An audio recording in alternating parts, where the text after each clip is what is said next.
Here we go. Action. Hey everyone, welcome to my podcast. Finally, I'm actually recording a podcast and I'm gonna be putting it out. I think I'm gonna name it Out of Bounds. I'm not entirely sure yet. For now, that is a tentative name. My name's Danell Leyva. Welcome. Thanks for coming. So, a little bit about me.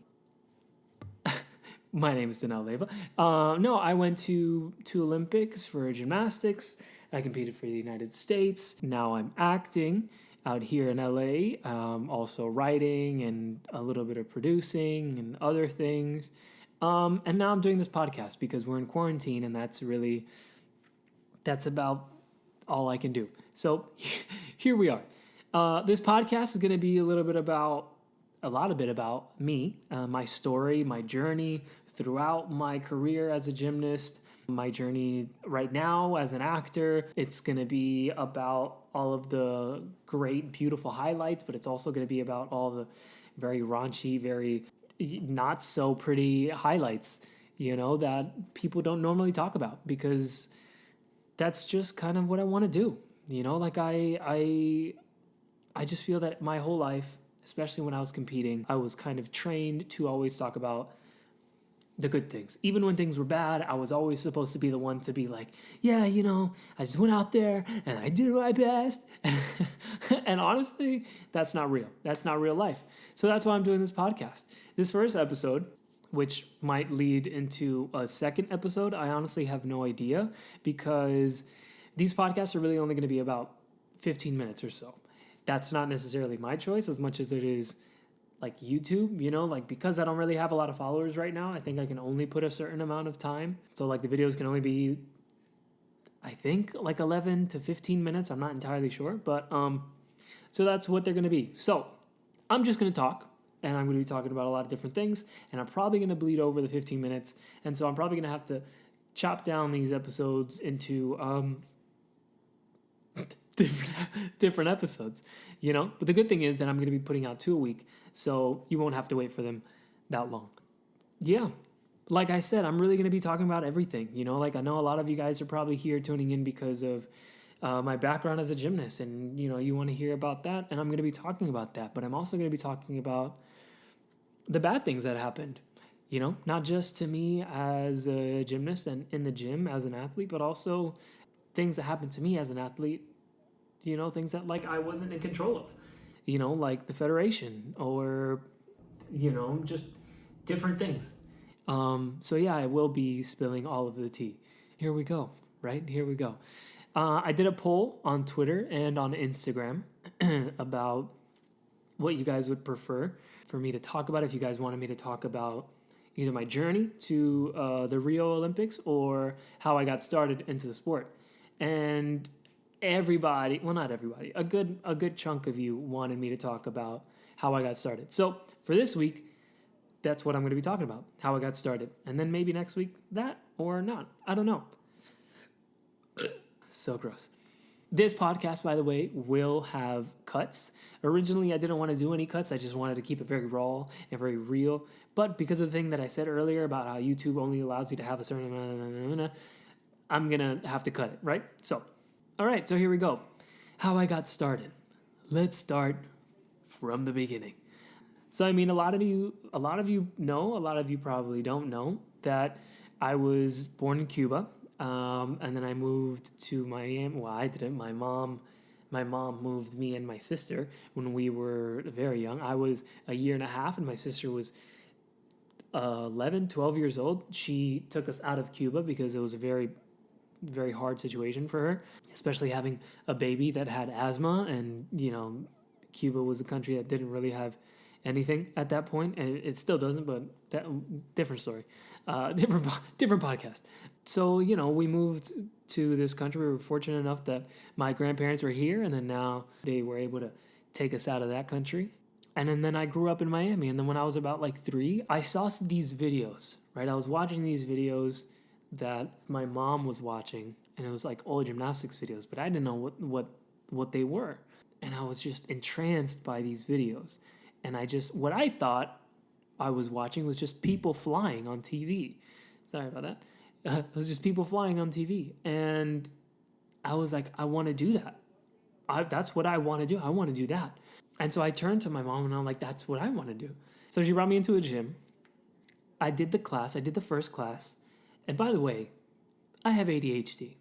I mean, I have anxiety, but that probably grew on me. That's not fun. But I probably got anxiety later, but I've always had social anxiety. So I have social anxiety and I had ADHD. And as a kid, it was even worse, right? So she took me to this first gymnastics class. She took me. I did the class terribly. As soon as we were done, the coach came up to my mom. He brought me over and he looked at her dead in the eye and he said, please don't bring him back.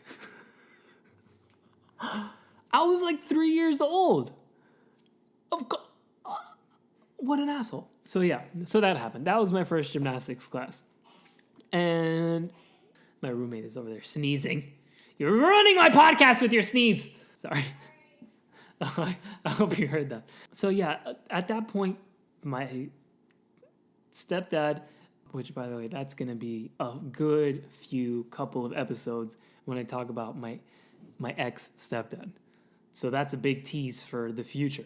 So my ex-stepdad, at that point, he told my mom, he said, listen, don't worry about it. I'm opening up this gym. I want you to come help me, you to come work with me and bring him, and then I'll coach him. And we were all like, yeah, absolutely. Okay, let's go. We were not like that. I was a child. I was a baby. I had no idea what was going on. But anyways, so I got, he opened up this gym. My mom took me to this gym. I started training at Universal Gymnastics, now closed. That's another podcast. I am just giving you all of these, I'm spitting everywhere. I'm giving you all of these teasers. Ooh! Anyways, so I start training at Universal Gymnastics. I was terrible. I was so bad. Honestly, I legitimately could not jump off of the ground. I could not jump off of the ground. I literally had to scooch my legs off the corner of something, and then I had to off of it. And then I was like, I did it. I didn't do it, but that's what I would say. That's what happened. But I just kept working, right? I just kept working. And initially, my mom didn't even want me to be a gymnast. She didn't even want me to be a gymnast. She wanted me to just not be a gymnast, because here's the thing. In Cuba, the way that they would kind of determine whether or not a child was going to train to be a gymnast for the Cuban national team was they lined them up and then they judged them based on their body type. Whew. And based on their body type, based on the structure of their body, they would determine whether or not, I keep hitting this mic. They would determine whether or not the child was going to have a good future, whether or not gymnastics was going to be easy for them or not easy for them, or just if their body type was going to facilitate their abilities for gymnastics. Now, my body would not have been picked whatsoever because I was not necessarily proportional at all. I am not proportional at all. My arms are way too long. My feet are way too flat. When I was a kid, my knees were like knock knees. Excuse me, cat. My knees, they were one on top of the other. So I had to do exercises to open them up. So all of these things, I was also bottom heavy, which made gymnastics quite difficult for a while. This cat is ruining. You want to bring the cat out? Thanks. Yeah, of course. Otherwise, he's ruining it. Can you do me a favor? Sure. Can you give me some water? Sure. Thank you so much. It's okay. I'm probably just gonna cut this out. Okay. Or not. I don't even know where I was. Don't drink the water that you just... I was thirsty. Give yourself some water. No. Fill it. Got your dirty germs all over it. Gross. You mean delicious germs. Disgusting. This cup isn't even clean. The worst assistant. All right.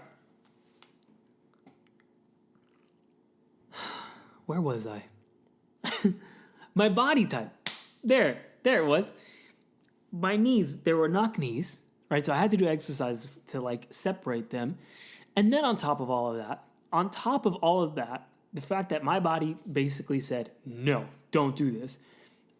like I said just now, I had ADHD, so I did not pay attention to anything. I could not sit still for the life of me. And so she was just like, look, she told me this way later. She said, I didn't want you to be a gymnast because it was just going to be too hard for you, and it was so hard for you. And I was like, I know, but I never noticed it. I never noticed it because I loved it so much. You know? But I didn't. I really didn't notice it. I was just going in and I was just like, I was flying. I was flying. I was doing the thing that I said that I wanted to do, right? Even as a little kid. But here's the thing. Because I wasn't paying attention, because I was all over the place, I went to my first competition.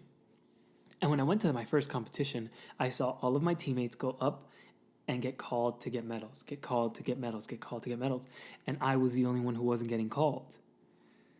And so I was sitting there and I started crying. I started bawling my eyes out because I was the only loser who didn't have a medal, right?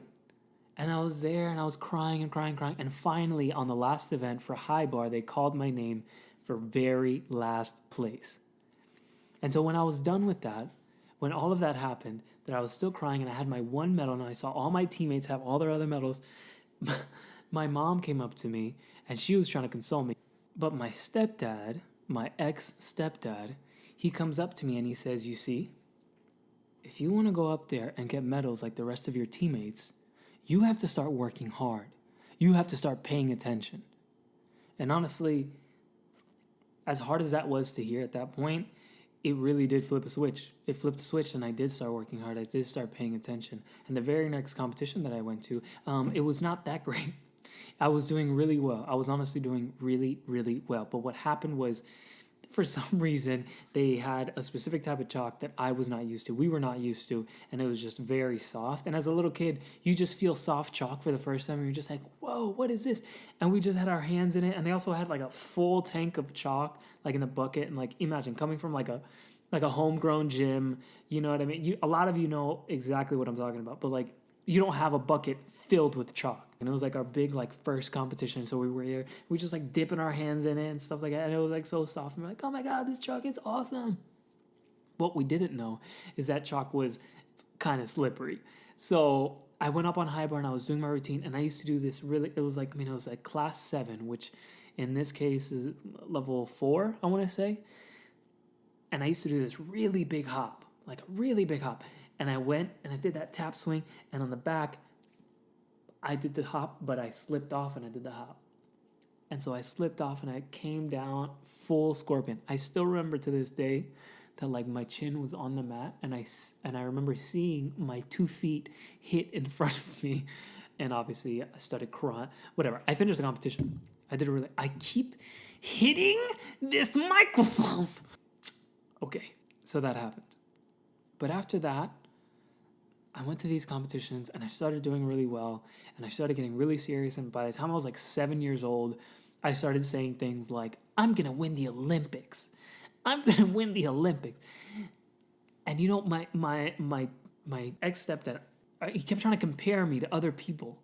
Well, if you want to be like this guy and you want to be like this guy, then you have to train and you have to do this. And as like a 7-year-old, I've always hated being compared to people. I love like seeing other people and doing great. Like it's my favorite. Like I'll go up there. I'm like, yeah, go. Like, oh, me too. I'm going to do it too. But I hated being compared to people, especially the way that he did it, which is not healthy and it was not productive at all. He would just do it in a way like to try and make me upset. You know what I mean? And so what happened was he would always do that. But then like even me, like as a 7-year-old, I looked at him straight in the eye one day and I was like, I'm not going to be like anybody. I'm going to be like me. And it like shut him up for a sec. But him being the asshole that he was, he looked back and just retorted with, well, then you got to train even harder. I mean, whatever. But yeah, that's honestly how I got started in gymnastics. And then from then on, you know, I started doing like Future Stars, which is a program that I'm pretty sure is still in place. I think it's a great program for kids. You know what I mean? Like I don't want to talk about that in this podcast. That's something that we'll want to talk about much later on, because that's another thing. Just USA Gymnastics, the women's side has something that's it's unfathomable, the way that they have gotten away with so much shit, and just the way that they've been they continue to handle things, like it blows my mind. But on the men's side, it was just that's something that I experienced firsthand. If I hit this mic one more time, I do want to talk about that, but not on this episode. So I think that's episode 1. Thank you guys for being here. Thank you for tuning in. That is the same thing. I just said the exact same thing, completely redundant. The next episode, I think I'm gonna start doing these on, I think, Tuesdays and Fridays, and that way it can also give me some days to see how it's going, right? I mean, it's not like anybody's doing anything anyways right now. We're all in quarantine. But yeah, I hope you enjoy it. I hope you keep tuning in. Please keep sending me ideas of things that you want to hear me talk about. Like I said, I really am going to be talking about everything. Like, I'm not going to hold back, because honestly, at this point, we're in the apocalypse. Does it matter at this point? Does it matter? No? Exactly. So, yeah. Thanks, guys. See you later. What was that?